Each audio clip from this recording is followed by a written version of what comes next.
Включай, короче. Вот, отковали. Поговори. Вот друг у меня приехал к другу, ножи сделал. Смотрим. Такие хорошие, красивые ножички.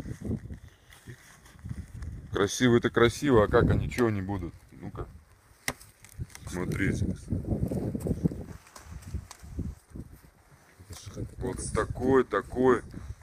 Здесь вообще он какой-то рисунок. Он говорит, что это какая-то... Колымский вариант. Колымский вариант, да, якутские ножи, традиционные. Да, северный вариант. А вот это Северный. Центральный.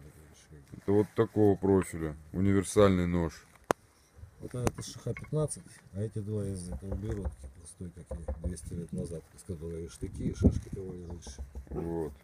А это современная подшипниковая сталь. Ну такие ножички, этот вообще глубоко впивается. Ножички. Ну а что ножичек вот? Ну-ка давайте да, попробую я его. Булат, отойди. Отойди, собака. А, ты покидать хочешь, да? Булат, отойди. Влад, ко мне? Иди. Не мой хороший. Ну такой прикольный ножик. И сталь хорошая, наверное.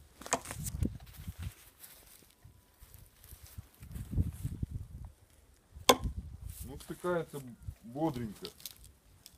Вон можно ковырять и ничего. А ну еще раз ковыряй, подожди, загони.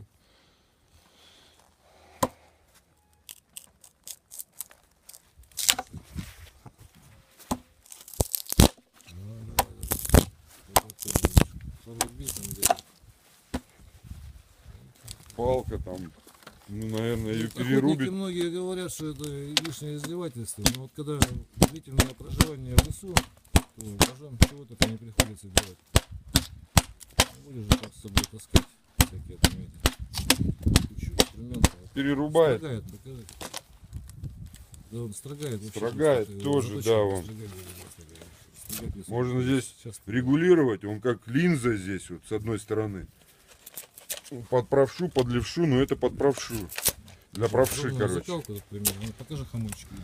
Здесь вот рисунок, он говорит, но я не разбираюсь. Снизу Ну, такой линия достаточно... видна, снизу металл потверже, а сверху по обуху помягче. Сочетание прочности получается, режущих свойств. Да, здесь тверже, здесь мягче. А, нет, здесь тверже, наоборот, здесь мягче. Наоборот. Ну, в общем, Лезвие. перепад, да. Короче, он строгает капитально. Будь здоров. Рубит там, ну все. Бумага, где ты говорил? Бумагу ты еще режешь. Я резать не умею, я с ножами не так якшаюсь.